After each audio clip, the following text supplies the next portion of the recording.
parce que, parce que souvent, enfin, après, je sais pas si toi, t'en as vu des entrepreneurs qui se lancent, qui veulent de l'argent tout de suite. Au final, bah, ils se crament, puis après, bah, ça tombe à l'eau. Ouais, c'est clair.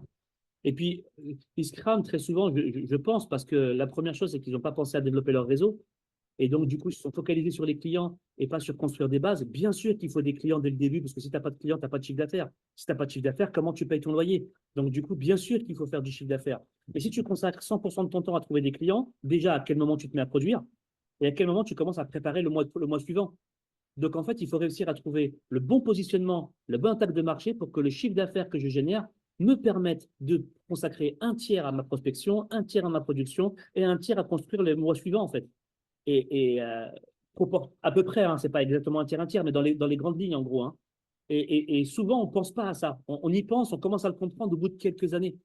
Et, euh, et je le vois parce que j'accompagne pas mal d'entrepreneurs. Je fais des interventions à la chambre de commerce auprès des créateurs d'entreprises. Et je vois bien, ils sont tous focus sur il faut que je génère 20 000 euros de chiffre d'affaires. Mm. D'accord, il faut que je fasse 20 000 euros de chiffre d'affaires pour que je sois capable de faire ça. OK, ça, c'est un super objectif. Chiffré, c'est génial. OK, comment tu prévois l'année 2? Bah, il faut que je fasse 20 000 euros de chiffre d'affaires. Donc, tu vas chercher 40 000 euros dès la première année pour faire 20 000 plus 20 000? Bah non. Donc, il faut que tu prévois comment ça va se passer l'année suivante. Et en fait, OK, mais si je fais 20 000 euros de chiffre d'affaires et que je bosse 20 jours pour faire ces 20 000 euros de chiffre d'affaires, à quel moment tu produis? Ah, ben, le soir, le week-end, quand je pourrais. Ouais, mais ça veut dire que tu vas travailler H24 et donc, du coup, l'entrepreneuriat, c'est pas un sprint, en fait. C'est un marathon. Il faut l'imaginer très long terme. Si tu fais un sprint, au bout d'un an, tu es cuit, en fait. Ouais. Ah, mais totalement, et ça, malheureusement, je pense que c'est peut-être dû au moment du Covid où tu avais plein de formateurs en ligne ou de pubs que tu voyais où tu sais, on te promettait de l'argent, beaucoup d'argent rapidement. Et du coup, je trouve que ça crée alors peut-être pas une génération de personnes, mais ça a ancré en tout cas dans l'inconscient des gens que l'entrepreneuriat, du coup, c'était assez facile parce qu'on peut se lancer. Tu peux créer en 15 minutes, tu peux créer un statut de micro-entrepreneur. Tu peux, si tu veux, te lancer très rapidement. Et je trouve que dans l'inconscient collectif, ça a créé vraiment cette fausse croyance que c'était facile et rapide, en fait. Ben oui, ben oui. Alors que quand tu es sur le terrain, tu te dis, bah, finalement, c'est un peu plus galère que ce que je pensais, quoi. Ouais, complètement. Et puis, et moi, mon père, il me disait une phrase toujours, quand mon père était entrepreneur aussi. Il est arrivé en France, il avait 15 ans, il savait ni lire ni écrire, parce que je suis d'origine du Maroc. Et il est devenu entrepreneur et marchand de biens, donc il a très, très bien réussi sa vie. Et il me disait toujours, en fait, et il a travaillé en plus jusqu'à ses 92 ans, donc vraiment très, très tard. Et parce que lui, pareil, il travaillait pas, c'était que du plaisir d'être sur les chantiers, d'aller trouver les artisans, etc. C'était un plaisir pour lui. Et donc, du coup, il me disait toujours, écoute, Kamel, il faut que tu vives comme si tu allais mourir demain et il faut que tu te projettes comme si tu allais être éternel. Donc, du coup, une fois qu'il m'a ancré ça dans la tête, hein, bah, du coup, mes projets, je ne peux pas les penser à l'instantané. Oui, il faut que je Ouais. puisse concilier qu'est-ce que je vais gagner tout de suite maintenant, mais il faut en même temps que je puisse me dire, OK, dans 10 ans, comment ça va se passer? Et puis dans 20 ans. Et puis, si je pense à comment ça va se passer dans 50 ans, peut-être que je ne serai plus là. Mais le but, c'est pas de monter une boîte pour que quand je sois mort, en fait, elle soit plus là. Si je Hmm. monte une boîte, c'est pour répondre à un besoin. C'est-à-dire que j'espère que ce besoin, après moi, en fait, eh ben, ou bien on aurait résolu le problème et donc ma boîte n'aura plus de raison de vivre, et c'est génial. Ou alors, si le problème perdure et continue à exister, ben, il faut que ma boîte puisse continuer à aider des autres personnes après ma mort, en fait. Donc, il faut que je me projette sur mon activité comme si que j'allais devenir éternel. Donc, une fois que tu dis ça, ben, le temps, en fait, il est plus vu de la même manière. Et c'est très vrai ce que tu dis sur cette génération de chiffre d'affaires tout de suite maintenant. Moi, ça me fait rire, j'ai envie de dire, et ça me fait peur en même temps quand je vois des publicités qui te disent viens faire 1 million de chiffre d'affaires en 3 mois, en fait. Et du coup, ça donne l'impression que c'est possible. Et presque l'objectif, c'est faire du chiffre d'affaires et devenir le prochain Zuckerberg. Mais on ne sera Ouais. pas tous des Facebook, en fait. Et alors? Non. Et Oh, non. alors? Et alors? Le mec, c'est autant louable celui qui me dit moi, je veux devenir boucher dans mon quartier que celui qui me dit moi, je veux sauver le monde avec l'écologie ou nettoyer les mers. Peu importe, en fait. Les deux sont louables. On a besoin de manger de la viande et on a besoin de sauver la planète. Et tout le monde est OK, en fait. Et tout le monde est utile. Les fameux métiers, les métiers essentiels et pas essentiels, mais du Ouais. coup, voilà, il faut faire attention à ça parce que ça, comme tu disais, ça rentre dans la tête le fait que tout est facile, tout est possible, même si je suis d'accord. Tout est possible si tu te donnes les moyens, mais tous, on ne sera pas des Zuckerberg. Ouais. Puis tout est possible, mais pas forcément tout de suite. Il y a des choses qui peuvent prendre 5-10 ans avant que ça pète. Bah, tu vois, je sais pas si bah, tu dois connaître Blablacar, où, Ouais, où, tu sais, ils ont eu 5-6 modèles économiques avant de trouver le bon. ouais, Euh, et ça a pris du temps. Live Mentor, je sais pas si tu connais. non, Non. Bah, pareil, le fondateur, bah, dans son livre, il disait que il- pendant 5 ans, il ne se rémunérait pas, que ça avait mis 5 ans avant de fonctionner, et de changer de business model, et d'avoir des galères en justice et tout. Ça, tu vois, ça, c'est de l'entrepreneuriat où, malheureusement, aujourd'hui, les gens ne sont pas prêts à ça. Ils veulent l'argent rapidement et facilement. Et quand ils se rendent compte que c'est pas aussi rapide et facile que ce qu'on leur avait dit, bah après, ils disent, ouais, c'est pas fait pour moi. Et je trouve aussi que ça crée des ambitions qui sont grosses. Parce que tu vois, si moi je te dis, ouais, dans 3 mois, tu gagnes 10 000 € par mois, tu me dis, waouh, ok, bah vas-y, après, moi, let's go, je vais faire les 100K par mois, je vais gagner 1 million à l'année. Sauf que, alors c'est très bien, mais c'est vrai qu'il faut pas oublier qu'il y a des entrepreneurs qui veulent juste entreprendre pour bah, déjà se rémunérer correctement, pour pouvoir vivre et pour pouvoir faire une activité qui leur plaît, quoi tout ouais, simplement. et c'est Et c'est ça. là aussi où ça crée un décalage entre les personnes qui disent oui, vous n'avez pas assez d'ambition, machin, tout ça, alors qu'il y en a qui veulent juste vivre de leur entreprise, quoi. C'est ça. Et puis moi, par contre, je fais toujours partie des personnes qui disent que l'ambition, en fait, c'est ultra important. Il y en a qui pensent que l'ambition, c'est sale, c'est mal. Moi, je suis pas d'accord avec ça. Non, Là où je suis d'accord avec ça, c'est que si l'ambition, c'est faire de l'argent, bah, pour moi, pour certaines personnes, c'est OK. Mais je pense pas que ce soit l'ambition que tout le monde doit avoir. Chacun a non, son ambition avec sa façon de voir les choses. Et du coup, avoir de l'ambition, c'est juste être le plus rêveur possible et se donner les moyens d'accomplir ce rêve. Et plus on est rêveur, plus on voit grand et plus on voit loin, c'est ça pour moi être ambitieux. Ambitieux. Et pas forcément de faire le million de chiffre d'affaires dans l'année, parce que je te souhaite de faire le million de chiffre d'affaires le plus tôt possible. Mais il y en a qui vont y arriver et d'autres qui vont mettre du temps à le faire. Et ce qui compte, encore une fois, c'est pas l'arrivée, c'est le chemin. ouais. En fait, il ne faut pas que l'argent, ce soit un driver, quoi. Parce que après, si tes objectifs ne sont pas atteints ou autres, ça peut, euh, ça peut complètement impacter un peu ta motivation aussi. Et Ouais, surtout, je complètement. pense que si t'es drivé que par l'argent, à un moment donné, je pense que tu perds parce que peut-être que t'aimes pas du coup ce que tu fais et que tu perds ta motivation au fil de l'eau. Et souvent, les gens, c'est ça, c'est ceux qui tiennent le plus longtemps, c'est ceux qui ont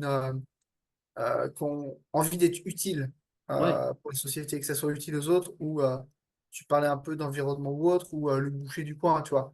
Il y en a où leur ambition, c'est vraiment d'être utile au plus de personnes possible, peu importe le temps que ça prendra. Alors que si tu cherches à faire, si ton ambition, c'est juste de gagner de l'argent, ce qui est très bien en soi, parce que évidemment que l'argent, on en a tous besoin, que ça paye ton loyer, ça paye tes factures, mais sur le long terme, je pense pas que ce soit une bonne motivation en tout cas. Au fait, moi c'est Lucas et je suis le cofondateur de Mitco. J'organise des rencontres en ligne et gratuites pour les freelances. Le but étant de t'aider à développer ton réseau, ton chiffre d'affaires et à résoudre tes problématiques en rencontrant d'autres entrepreneurs. Si ça t'intéresse, je te laisse aller checker le lien qui se trouve en description. Et pendant que tu y es, si cette vidéo te plaît, tu peux lâcher un like, un commentaire et t'abonner. Ça fait plaisir, ça mange pas de pain et surtout ça motive à te faire d'autres vidéos. en tout cas, une bonne ou pas une bonne, mais en tout cas, pour moi, c'est juste pas la seule. Ça Hmm. peut être une motivation pour certains, mais il ne faut pas se dire que c'est ça l'ambition et c'est ça la motivation qu'il faut avoir. C'est une des ambitions et une des motivations, et chacun peut avoir la sienne, du moment qu'elle est la plus rêveuse possible et qui voit le plus loin possible et le plus grand possible. C'est juste ça. Et ça, je trouve qu'en France, ça commence à venir. J'avais lu un bouquin à l'époque qui disait la France du petit, le petit déjeuner, la petite terrasse, le petit café, le petit pot entre copains, tout est petit. Et quand tu es américain, c'est it's amazing. Tout est amazing. Et c'est déjà une forme de mentalité différente quand eux, ils voient tout Hmm. en grand et que tout est extraordinaire et que nous, tout est petit et mignon. Et je trouve que ça change déjà, ça commence un petit peu à changer. Il y a de plus en plus de gens qui ont des ambitions, pas toujours, comme tu le dis, adaptées à leur capacité et à leur réalité, j'ai envie de dire, mais qui ont des ambitions et c'est déjà pas mal. Ouais. Ça va dans le bon sens, je trouve. Ça va dans le bon sens. Ce qui va Ouais, moins dans puis le bon sens, c'est ce qui se passe en ce moment avec l'actualité. Mais par contre, le reste va dans le bon sens. c'est ça, c'est que surtout les ambitions, je pense, faut qu'elles soient aussi accordées à tes valeurs, évidemment. Ça paraît logique, mais si tu as pour ambition de faire ça et que sur le chemin, tu dois un peu digresser et faire enfin, si tu dois un peu t'écarter de tes valeurs, je pense pas que ça te rend heureux au final, tu vois. Non. Euh, Et c'est marrant parce que tu parlais de petits aussi. Euh, c'est vrai que aujourd'hui, tu vois, les gens qui ont un emploi salarié, qui montent leur petit business à côté, justement, ils utilisent ce mot de petit. Ouais, Ouais, j'ai un petit business, ouais, je monte un petit truc, ouais, je monte une petite boutique. Et, et je trouve aussi, c'est un truc qu'on ne fait pas assez, et moi-même, je le fais pas assez, c'est d'assumer notre ambition auprès des personnes de notre entourage, de nos proches. Notamment, c'est assez compliqué quand ils ne sont eux-mêmes pas entrepreneurs, parce qu'en fait, je sais pas, il n'y a pas la même compréhension de dire, voilà, déjà, eux, quand tu entreprends, pour eux, déjà, la question, c'est est-ce que tu arrives à te rémunérer avec ton projet? Voilà. Première question. Si tu dis non, ils disent, bah, pourquoi tu fais ça? Donc, déjà, c'est mort. Euh, et après, si tu dis, oui, mais moi, mon truc, c'est pas de gagner de l'argent immédiatement, mais c'est de voir à 3 5 10 ans, tu vois, ouais. de leur parler un peu de ton ambition, de dire, bah voilà, moi, je veux créer vraiment un gros truc qui rassemble beaucoup d'entrepreneurs, qui change vraiment la vie de centaines de personnes. Ils vont te regarder en mode, mais qu'est-ce qu'il raconte celui-là? Et du coup, je trouve que c'est un côté un peu regard des autres, regard de la société, c'est un peu ça aussi qui bride notre ambition. Tu vois, c'est plus simple de dire, ouais, je monte un petit projet, tu vois, c'est facile de dire ça. Par contre, dire, ouais, moi, dans 5 ans, je veux vraiment aider un centaine de personnes, tu vois, je veux vraiment être un gros truc, je veux vraiment être un référent dans mon domaine. Les gens, ils vont te regarder, limite, ils vont se foutre de ta gueule, tu vois.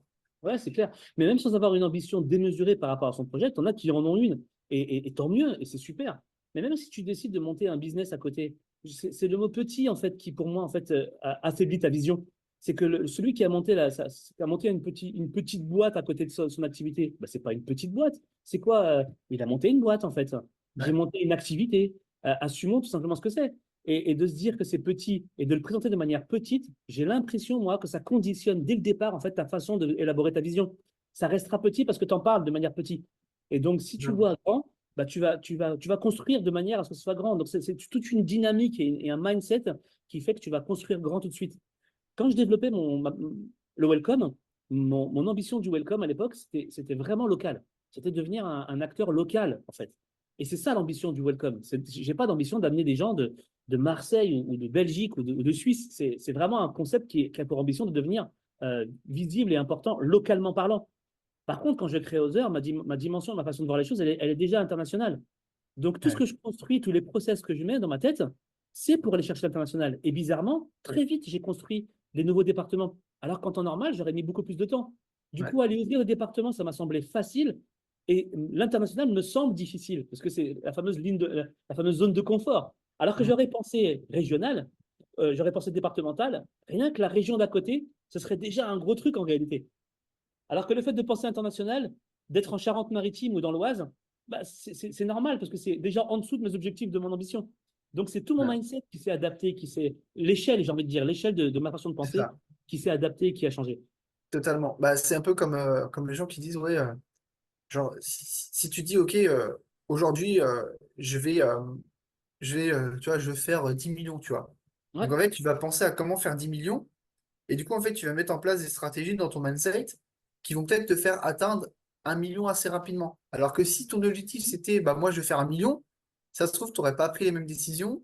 Et ça se trouve, tu serais qu'à 100 000 euros, tu vois. Ce qui est bien, tu vois. Mais c'est vrai que se fixer un objectif, évidemment, il ne faut pas non plus dire, ouais, demain, dans un an, je fais 1 milliard.